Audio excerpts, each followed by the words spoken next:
A round of applause for the niece of Sardar Shahid Bhagat Singh. हम अंतिम चार रहे ना रहे, हम अंतिम चार रहे ना रहे, लेकिन तेरा वैभव अमर रहे माँ, हे माँ भारती, तेरा वैभव अमर रहे। ये जो संदेश शहीद भगत सिंह ने हमारे दिलों में दिया था, उनकी भांजी हमारे पास है। We are very very honored to have her here.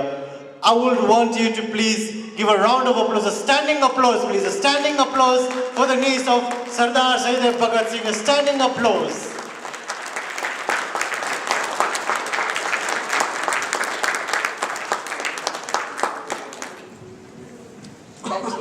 आप सब बैठ जाइए।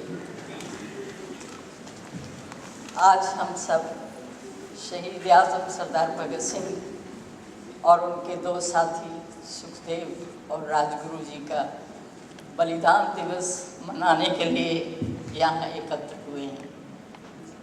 आप सबको देख करके मेरा मन भर रहा है कि आज हम अपने घरों का काम छोड़कर सबके सब यहाँ आप लोग जो आए हैं, मैं आप सबका अभिवादन करती हूँ। मेरे से पहले जितने लोगों ने जो कुछ भी शहीद भगत सिंह के बारे में कहा, मैं उस सब की सराहना करती हूँ और मुझे उम्मीद है कि मैं भी जो दो चार शब्द कहूँगी वो आप लोगों को पसंद आएंगे। और मैं कोई बहुत बड़ी वक्ता तो नहीं हूँ, मेरे से पहले बोलने वाले ज़्यादा, मेरे से कहीं ज़्यादा उनका अनुभव है और बहुत अच्छा उन्होंने बोला है भगत सिंह जी पर और जो भी कुछ कहा है। जो कुछ शब्द मैं कहने जा रही हूँ, सबसे पहले तो मैं आप सबसे ये नारा लगाती हूँ, शहीद आज़म सरदार भगत सिंह। आप कहेंगे जिंदाबाद। शहीद आज़म सरदार भगत सिंह जिंदाबाद। शहीद आज़म सरदार भगत सिंह जिंदाबाद। शहीद राजगुरु जिंदाबाद। शहीद सुखदेव जिंदाबाद। 8 अप्रैल 1929 के दिन भारत की जो आज पार्लियामेंट है, मैं ये गलतफहमी भी लोगों के दिलों से दूर कर दूं कि वो समझते हैं लाहौर की विधानसभा में उन्होंने बम फेंका था। ये जो आज पार्लियामेंट है, इसको ही उस वक्त केंद्रीय असेंबली कहा जाता था और वो ये बम, जो 2 बम उन्होंने फेंके थे, वो उसी केंद्रीय असेंबली में दिल्ली में फेंके थे। तो उन्होंने, भगत सिंह जी ने जैसे ही दो बिल जो हैं वो पहले असेंबली में पास नहीं हुए थे, उनको पास करने के लिए उन 2 बिल थे, ट्रेड्स डिस्प्यूट्स बिल और public safety bill. Trade dispute bill ये था कि उसके आने से जो मजदूर थे उनको ये हक नहीं रहेगा कि वो हड़ताल कर सकें, हड़ताल पर जा सकें।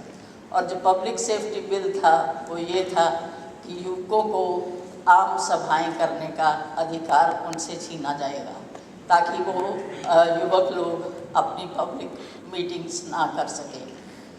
तो इसके विरोध में भगत सिंह और उनके एक साथी बटुकेश्वर दत्त ने सारी बाकी के लोगों की मीटिंग, अपने साथियों की मीटिंग बुला करके ये तय किया गया था कि उस दिन जब वायसराय के विशेष अधिकार से ये बिल पास होने वाले होंगे, उसी वक्त हम बम का धमाका करेंगे।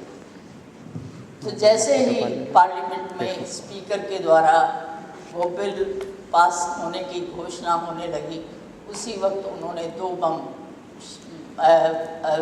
असेंबली के उस खाली जगह पर फेंके जहाँ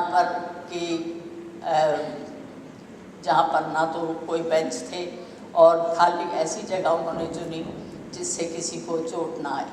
और वो बम भी, इस बम वो जानते थे कि उनकी इतनी उनमें ताकत नहीं है कि वो किसी को नुकसान पहुंचा सके, और उन्होंने सिर्फ बहरों को सुनाने के लिए, एक ज़ोरदार धमाका करने के लिए ही वो दोनों बम चलाए थे। उन्होंने 2 बम फेंके और जिससे धुआं भर गया सारे हॉल में। और बटुकेश्वर दत्त जो कि बंगाल से थे, उन्होंने लाल रंग के पर्चे फेंके जिनकी शुरुआत फ्रांसीसी अराजकतावादी वेला से शुरू की थी। और उसमें कहा गया था कि बहरों को सुनाने के लिए बहुत धमाकेदार ज़ोर से आवाज़ करने की ज़रूरत होती है। और अंत में उन्होंने ये कहा था कि हम मनुष्य का रक्त बहाने के लिए, वो लंबा एक पर्चा था जो लाल रंग का था और छपा हुआ था, जिस पर उन्होंने क्रांति क्या है उस पर भी बताया था कि क्रांति बम और पिस्तौल से नहीं आती, क्रांति के लिए विचारों की शान पर तैयार होना चाहिए। तो इसी के अंत में उन्होंने ये पर्चे के अंत में ये भी लिखा था कि हमें रक्तपात करने से या खून बहाने का हमें दुख है। हम मनुष्य के जीवन को बहुत ही इज्जत और प्रेम से देखते हैं, लेकिन कभी कभी क्रांति को लाने के लिए थोड़ा जो है खून भी बहाना पड़ सकता है। तो इस तरह से जब उन्होंने वो 2 बम फेंके, वो चाहते तो उस हॉल में इतना धुआं भरा हुआ था, वो आराम से वहाँ से निकल सकते थे। और उनके चंद्रशेखर आज़ाद जी का ये कहना भी था कि वो वहाँ से निकल आए, लेकिन भगत सिंह ने कहा कि नहीं, हम उसको जो है अदालत में अपने बयान देंगे और उस बयान से हम ये सिद्ध करेंगे कि हमने जो कुछ किया है उसके लिए हम सज़ा भुगतने को तैयार हैं। तो उसके बाद अगले दिन 3-4 दिन पहले ये बम फेंकने की जो घटना है, इससे 3-4 दिन पहले दिल्ली में ही उन्होंने एक चित्र भगत सिंह ने और बटुकेश्वर दत्त ने अपना खिंचवाया था, जो फेल्ट हैट वाला चित्र है। और वो चित्र अगले दिन सुबह सारे अखबारों में छपा हुआ था और उसके नीचे उस चित्र के लिखा हुआ था कि आप दो व्यक्तियों की हत्या तो कर सकते हैं, लेकिन विचारों की हत्या नहीं कर सकते। और हमने जो कुछ किया है, हमने वो गैरों को सुनाने के लिए एक ज़ोरदार धमाके की ज़रूरत होती है, वो धमाका हमने किया है और उसके लिए हमें जो भी सज़ा मिलेगी हम वो सज़ा पाने को तैयार हैं। उसके बाद कुछ दिन तो उन्हें हवालात में रखा गया, बाद में मुकदमा चला और उम्र कैद की सज़ा हो गई। सेशन जज की अदालत में दिल्ली में मुकदमा गया और वहाँ भी उनकी जो उनको सज़ा थी उनकी वो उम्र कैद की ही रही।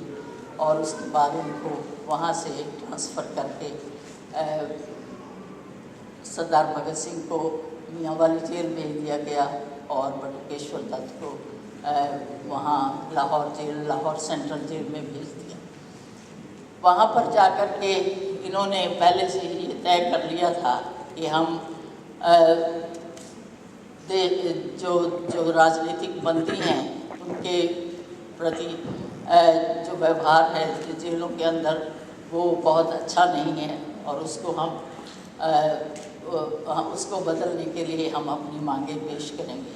तो उन्होंने अपनी जो मांगें थी वो रखी सरकार के सामने कि हमारे साथ राजनीतिक बंदियों जैसा व्यवहार होना चाहिए।